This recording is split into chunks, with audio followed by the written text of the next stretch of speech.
Salut les pirates, bon mardi, j'espère que vous allez bien, que vous ruminez pas trop, parce que si vous ruminez beaucoup, il va falloir attendre la formation de demain. Et si vous avez, besoin de trouver des sujets pour évoquer la légèreté avec votre conjoint, là vous pouvez déjà prendre la formation express du week-end dernier, c'est comment trouver des sujets avec son conjoint.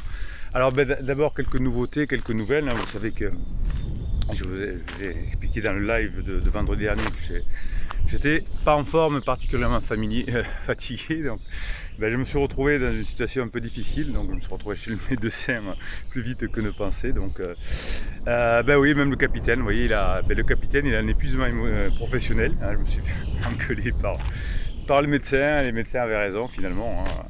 C'est vrai que je vous traite toute la journée de sujets très émotifs pour vous, pas de week-end, pas de vacances, et vos textos, vos WhatsApp à 23h, ça fait trop. Voilà, donc j'ai compris le message, mon corps me l'a fait comprendre, et une phrase du médecin m'a quand même marqué. Elle m'a dit dans quelques temps il n'y aura plus de capitaine pirate et vos pirates de toute façon vous auront encore moins. Et c'est vrai. Donc j'ai réfléchi un petit peu à tout ça, je vais un peu reformuler mon offre, vous verrez, alors je ne sais pas quand vous regarderez cette vidéo, anti-rumination, et moi je vais vous parler des conflits dans cette vidéo, les formes de conflits que vous pouvez avoir avec votre conjoint en crise. Donc au moins pendant un certain temps, je vais refonder un peu mon offre, notamment dans les coachings, parce que ça fait effectivement, ça fait beaucoup, et puis même dans le suivi, je ne vous cache pas que certains pirates abusent, quand je reçois 15-20 WhatsApp par jour pour me raconter ce qu'a dit la personne en crise. Effectivement, je vais peut-être répondre qu'une ou deux fois par jour, je sais pas, je vais voir là. Et puis de toute façon je vais refondre la formule coaching, il y a 4 formulations, et je pense que je vais reformuler mon offre. Voilà, bon, je vais vous voir tout ça, vous irez voir sur le catalogue coaching. Pour les formations, pour le moment, de toute façon les formations elles sont là. Je ne sais pas si je vais continuer à en faire 2 par semaine, ça fait beaucoup peut-être, je ne sais pas. Bon. En tout cas, celle qui sort demain sur la rumination sera bien là, je vais vous la terminer aujourd'hui et vous l'aurez en ligne demain. Alors les conflits, voilà, ceci, je vous en reparlerai, hein, bien sûr. Les conflits. Qu'est-ce qui nous amène en conflit? Eh bien, que ce soit dans un conflit professionnel, dans un conflit avec votre conjoint en crise, il y a plusieurs sortes de conflits et il y a plusieurs raisons qui mènent au conflit. Alors le conflit vient dans le comportement humain, bien évidemment. Le conflit, c'est une hostilité, que ce soit dans l'entreprise d'ailleurs ou avec votre conjoint en crise, il y a de l'hostilité, hein. C'est un sentiment de colère qui va faire que la personne va vous agresser. C'est un sentiment d'absurdité, d'amertume par rapport au passé. On ne se sent pas bien et on imagine que le problème vient de l'autre. On est un peu à fleur de peau, et un mot est le réceptacle de l'explosion ou de la rumination, parce que vous savez que les ruminations, enfin vous ne le savez pas encore puisque vous n'avez pas fait la formation, mais je vous en avais déjà quand même un peu parlé. On a des pensées qui vont dans le bon sens, qui vont vous permettre de créer l'avenir, de se dire comment je vais trouver un sujet léger, comment je peux avoir de l'humour, comment je peux je sais pas, comment je peux être badin. Ça c'est des pensées qui sont importantes. Et puis il y a des pensées rumination. Il y a 6 mois, mon conjoint m'a dit ça, m'a dit qu'il n'aimait plus, comment peut-il me dire ça, est-ce qu'il est avec pansement, qu'est-ce qu'il fait avec pansement, est-ce qu'ils font ça avec pansement. Donc ça c'est des ruminations, et c'est lié à une faible estime de soi, à quelqu'un qui a une forte estime de soi, hein, c'est-à-dire qui se sent bien, on va dire écoute, quand ça lui passera, la personne reviendra, et moi en tout cas en attendant je fais ce qu'il faut pour qu'elle revienne et pour que je passe du bon temps. Donc l'estime de soi étant liée à une faible, la rumination étant liée à une faible estime de soi, effectivement votre conjoint en crise a beaucoup ruminé dans sa tête et continue à le faire, puisque la personne vous dit généralement je suis perdu, ça veut dire que je rumine beaucoup, et on ne trouve pas de solution, puisque pendant la crise on ne trouve pas de solution. Donc c'est vous qui allez trouver la solution, soit en propulsion, hein, soit en mettant de la pression, soit au contraire en vous rapprochant par les techniques que l'on voit ici, Et ce qui fait généralement la différence, c'est qu'à un moment donné, c'est pansement qui met la pression. J'ai eu un client la semaine dernière où son conjoint a voulu avoir un entretien, a dit mais tu sais je t'aimerais plus, je viens de te dire que je t'aimerais plus, qu'on ne rendra jamais ensemble, et qui s'est effondré dans les bras de la personne. Donc ça sentait bien la pression de pansement, et on voyait que la personne était perdue, et ça c'est plutôt bon signe. Pas que la personne soit perdue, la pauvrette, mais que le pansement commence à commettre les erreurs, parce que la plupart des pansements, voire 100% des pansements, commettent l'erreur de mettre la pression, ou s'en vont d'ailleurs. Et donc c'est comme ça que se terminent les relations pansement-criseux. Soit c'est criseux qui mettra fin suite à la pression de pansement, soit c'est pansement qui quand il aura fini d'abuser du corps, de l'argent, je ne sais pas quoi, du réconfort, ou de la faiblesse de criseux, eh bien qui le mettra dehors.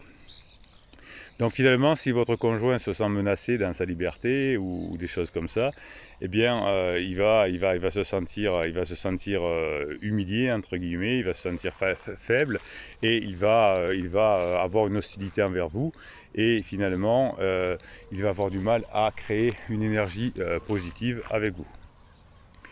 Donc ensuite, à part l'hostilité, vous avez la faible énergie, qui peut aller jusqu'à l'indifférence. Alors ça c'est la phase 2 du couple, hein. On se désengage, on fait plus de compliments, on n'est plus attentif, on n'a pas trop de rétroaction, on dit non je viens pas, non j'ai pas envie, oui, on fait nos sales gosses. Donc ça c'est la phase 2, qui va mener d'ailleurs plus tard à l'hostilité. Et puis vous avez la phase 4, hein, la phase que vous recherchez. D'ailleurs avec vous-même c'est pareil, hein. Si vous arrivez à avoir cette phase d'haute énergie, de connexion, eh bien vous allez finalement, une fois que vous aurez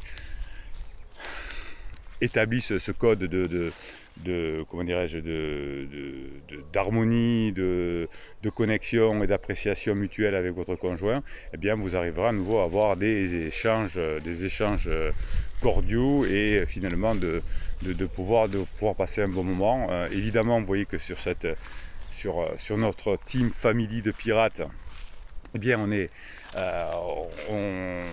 est sur des sujets qui sont universels, c'est-à-dire que tout ce que vous pouvez appliquer ici, hein, les ruminations, ça marche au travail, ça marche avec son conjoint en crise.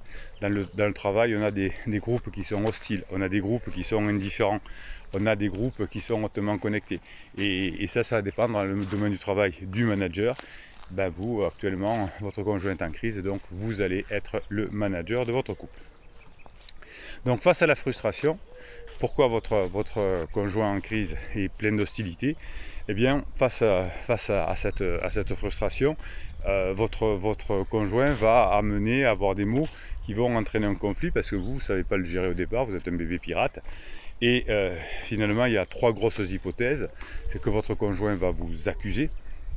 Votre conjoint va penser que vous êtes responsable de son mal-être, de son échec, et que vous êtes la source de son problème. Donc qu'est-ce qu'il va faire? Si c'est le cas, il va vous blâmer. Voilà, ça c'est accuser les autres, c'est blâmer. Et donc là, ça veut dire qu'il croit que c'est à cause de vous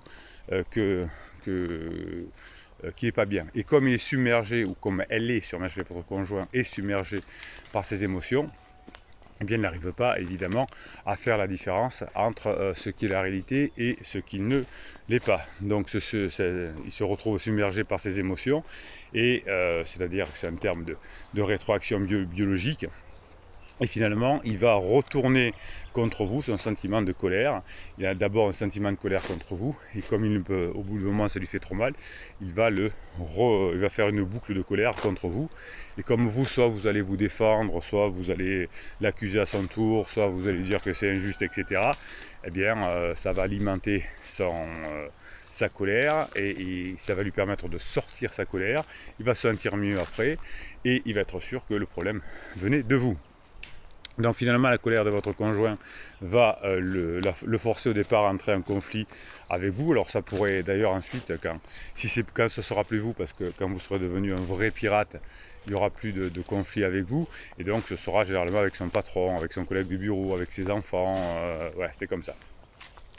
Ce qui pourra entraîner des échanges belliqueux, Il y aura alors si c'est au travail, il y aura des problèmes sur l'incompétence, il y aura des pertes d'interaction, etc. Donc vous n'êtes pas la cible de enfin vous êtes la cible de la colère de votre conjoint, mais vous n'en êtes pas la cause. Donc après accuser les autres, à part accuser les autres, eh bien, il y a une autre technique qui s'appelle la culpabilisation.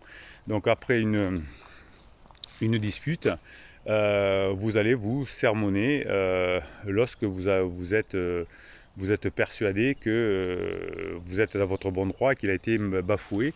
Et c'est là que vont commencer les ruminations. Hein. Vous allez vous reprocher de ne pas avoir anticipé la situation, de ne pas y être rentré dedans, de ne pas avoir su, et vous allez vous rejouer le match, comme on dit, et vous allez du coup vous sentir malheureux et vous allez vous sentir prompt à dénigrer votre force, vos compétences, et vous allez vous faire castrer psychologiquement. Donc la troisième solution, c'est d'être un pirate, c'est d'analyser la situation. Les deux autres situations, la culpabilisation et l'accusation, sont l'apanage de personnes qui sont plutôt en crise, hein, qui vont culpabiliser ou qui vont accuser parce qu'ils sont submergés par leurs émotions. Eh bien, la seule façon de gagner contre une émotion à long terme, on ne peut pas gagner contre des émotions à court terme. Hein. Vous ne pourrez pas raisonner malheureusement quelqu'un qui est dans ces situations-là, mais si vous avez un arc réflexe préfrontal finalement, que vous avez une réaction réfléchie, on va le dire plus simplement, hein, vous pourrez vous concentrer sur un contexte, une situation, le cadre d'une difficulté, et vous n'allez pas véritablement vous impliquer dans la crise de votre conjoint. Vous allez l'accompagner si nécessaire, mais vous n'allez pas être le bouc émissaire. Hein, pour cela, vous allez mettre de la légèreté. Je vous dis souvent en coaching que il faut être deux pour jouer au ping-pong. Donc finalement, la stratégie de la réflexion est toujours celle qui fonctionne. Ça demande un peu de temps, ça demande de la force, ça demande du caractère. Alors vous pouvez fuir par le silence radio, vous pouvez fuir par le suis-moi je te suis justement, ou vous pouvez être dans la réflexion, ne pas renvoyer la balle quand on vous l'envoie, quand la personne est en down, mais profiter des moments, hein, pour construire ensemble. Voilà, donc vous voyez que les humains sont finalement assez prévisibles. Quand on a une colère en soi, eh bien, on va essayer de la sortir de soi en blâmant ou en culpabilisant, et on va se sortir du conflit quand il y en a un des deux qui sort de l'arc émotionnel réflexe et qui va passer dans la réflexion. Et parfois le temps aide, hein. Si vous arrivez à sortir du jeu, ce sera beaucoup plus facile. C'est pour ça qu'on n'arrive pas à convaincre par texto, par SMS. C'est trop compliqué. Je vois souvent chez mes clients que les personnes en crise ont l'habitude d'enlever leur colère en balançant des scuds, j'appelle ça des scuds, sur le conjoint qui n'est pas en crise, qui est encore un bébé pirate ou qui n'est pas encore un pirate, et du tout, et qui finalement au bout d'un moment répond, et donc ça y est, c'est parti, ça s'enflamme. Et comme par mail dans les entreprises, hein, vous savez que j'accompagne aussi des entreprises, je lis des correspondances dans l'entreprise de messages. Alors dans l'entreprise, c'est pas par texto, c'est pas, ou par WhatsApp, c'est par mail la plupart du temps, mais ça finit en copie de tout le monde. Enfin, ça devient une horreur.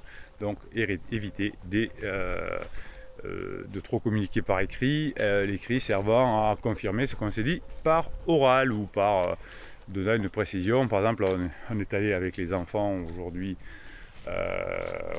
au skatepark cet après-midi, et voilà, il s'est passé ça, et on crée une émotion. Je dis, ah ben tiens, à l'occasion, tout à l'heure je t'enverrai une photo, voilà, que vous soyez sous le même toit ou plus sous le même toit pour le moment, ça fonctionne pareil. Allez, on y va. On va maintenant passer, avant le mini coaching que je continue à vous faire, on va quand même parler de ce canal Telegram. Telegram, c'est une application, et sur Telegram il y a un canal qui s'appelle Canal Bruno Marchal, et c'est le canal des pirates, où je vous donne toutes les ressources. Vous m'en envoyez sur mon WhatsApp, et ensuite je vous les mets sur Telegram. Alors souvent c'est des mèmes, c'est de l'humour, et quand c'est de l'humour, j'essaye de les découvrir en même temps que vous et de voir comment on pourrait les appliquer pour rendre une situation plus légère. Allez, tout de suite après, on fait le mini coaching. Alors, mieux vaut être avec moi que mal accompagné. Oui, ouais, ça vous pouvez le sortir pour, pour pansement peut-être. Bon, je ne sais pas si vous pouvez le sortir avec votre conjoint en crise, mais vous pouvez le sortir avec les collègues du bureau, etc. Oui, avec votre conjoint en crise, ça se passe bien, etc. Si elle vous dit il vaut mieux être seul que mal accompagné, il dit oh, tu sais, moi tout seul, je me supporte pas. Quand je suis tout seul, je me dis bah voilà, bon là on peut le faire comme ça. Allez, je suis beaucoup moins sage que mon image. Ouais, ça vous pouvez le dire comme ça. Hein, dire, attention, je suis peut-être moins sage que mon image, méfie-toi. Il y a un tigre et sot qui dort en moi. Je suis râleur, mais j'ai toujours raison. Ah, ça c'est pas mal. Voilà. Bon, vous pouvez même le tourner à l'important. Ah, et c'est bien connu que les râleurs ont toujours raison. Plus je râle, plus j'ai raison. Ouais, bien connu que plus je râle, plus j'ai raison. Je devrais perdre du poids, mais j'aime pas perdre. Ah, ça c'est génial. Ça c'est génial. Hein, vous pouvez en rigoler. Même si vous avez perdu du poids, dit oh t'as perdu du poids, ouais, je suis dégoûté. Pourquoi? Ah parce que j'aime pas perdre. Voilà. Aimer, c'est savoir dire je t'aime sans me parler. Alors ça c'est pas une blague. Ça c'était Victor Hugo, je crois. Ouais, Victor Hugo. Aimer, c'est savoir dire je t'aime sans me parler. Ben c'est ce que je savais pas que c'était. Ah, je savais pas que c'était si bien. J'avais pas fait le rapprochement. Oui, il a raison, Victor. Souvent, je vous dis un coaching, vous n'êtes pas Victor Hugo pour convaincre par écrit. Ah, sacré Victor. Ben oui, on dit pas, enfin oui, on peut dire je t'aime, mais on le montre surtout. Hein, le déclaratif, c'est futile, hein, c'est les actions qui comptent. Bon, ben je suis ravi, je vous félicite les pirates, vous avez été bons dans Telegram. Puisque vous avez été bons, je vais vous faire un mini coaching que je tire au hasard, je découvre en même temps que vous. Et ben, souvent, je vous tire les oreilles. On y va, allez, Max 73. Mon histoire s'intitule Le Comte de Monte Cristo. Ah oui, d'accord. Je vous avais fait une vidéo, je pense que c'était le week-end dernier, où je vous ai expliqué que pour écrire dans son subconscient, vous pouvez écrire une histoire, alors où vous êtes le héros, où il y a un autre héros qui vous ressemble, et vous allez écrire, si possible, avec une fin qui convient. Et je vous avais donné le challenge d'écrire des petites histoires pour écrire aussi dans le subconscient des autres pirates. Et je pense que Max73 a joué le jeu. Après avoir été trahi, je suis enfermé dans la geôle du désespoir du château d'If, puis régénéré et instruit en secret par un compagnon de captivité, l'abbé Bruno. J'ai réussi à m'évader et à prendre possession d'un trésor caché dans l'île de Monte Cristo, dont l'abbé Bruno m'avait signé l'existence. Et bien, je trouve ça génial. Vous voyez, en quelques mots, il y a de la culture, il y a de l'histoire, j'adore le château d'If en plus. J'ai eu habité Marseille dans un moment de ma vie.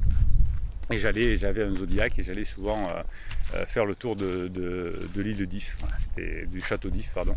Et je débarquais avec mon Zodiac dessus quand il n'y avait pas les bateaux à touristes. Et voilà, et je kiffais grave. Donc c'est rigolo qu'il y ait cette histoire de Monte Cristo. En tout cas, bravo à Max73.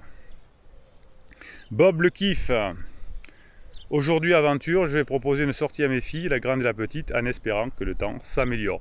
Ben voilà, ça c'est des messages de pirates, c'est qu'est-ce que je fais pour que les choses s'améliorent, y compris pour que le temps s'améliore. Bravo, le kiff. Alors, quand je dis le kiff, hein, je ne peux pas me tromper.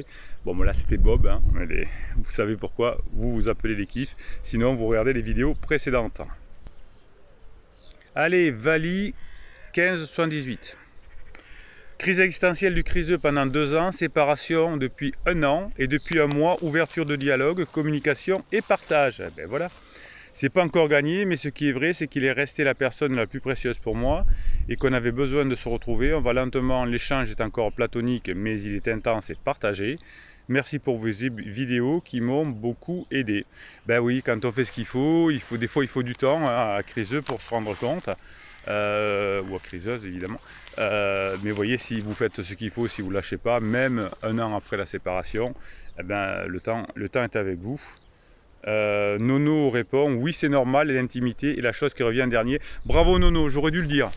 Bah, Nono est plus fort que moi.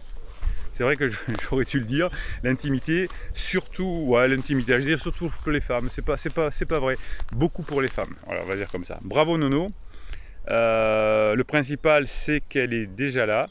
Ah ben oui, c'est une femme, donc c'est bon. Il faut la méthode des petits pas, c'est un passage obligé, mais pour le meilleur du couple, courage et légèreté. Vous voyez que ça fonctionne et qu'il y a des témoignages positifs chaque jour. Ben je suis heureux parce que même si j'ai mon épuisement professionnel, eh ben vous arrivez à voir les résultats, en tout cas pour ceux qui tiennent le choc, évidemment. Et lâche, je crois que j'ai compris quelques heures plus tard qu'il avait pris un coup de pression après une engueulade. Donc arrivé au travail engueulade, puis engueulade à la maison. Donc finalement incapable de voir le positif. Néanmoins dans sa bêtise, il est incapable de voir que je travaille ou pas. Nous serons imposables l'année prochaine, néanmoins quelques avancées positives de sa part. Oui, voilà, c'est toujours pareil, c'est des petits pas. On s'éloigne par des petits pas et on se rapproche par des petits pas. Hein. C'est pas un couple, c'est pas un avion, hein, c'est pas un truc, on va pas à l'autre bout de la terre en quelques heures. On marche, et donc on marche dans un sens ou on marche dans un autre. Je pense que je vais garder cette métaphore, tiens, elle vient de me venir maintenant. Je vais vous la garder. Et comme quoi la nature, ça inspire. Donc un couple, c'est marcher, c'est pas voler. C'est pas prendre un moyen mécanique, la voiture ou l'avion. C'est marcher. Donc on s'éloigne en marchant et on revient en marchant. On peut éventuellement en courant. Mais vous voyez, si on veut aller au Brésil, même en courant, ça prend du temps. Hein, et donc plus on s'éloigne, plus ça prend du temps pour revenir. Oh, qu'est-ce que j'aime bien cette métaphore! Qu'est-ce que j'aime bien cette métaphore. Bon allez, les pirates, je vous souhaite un bon mardi. Je vais essayer de finir la formation pour demain sur stop à la rumination. Et puis on se retrouve demain matin à 6h45 pour fêter la sortie de la formation. Bruno Marchal, il vous dit à très bientôt.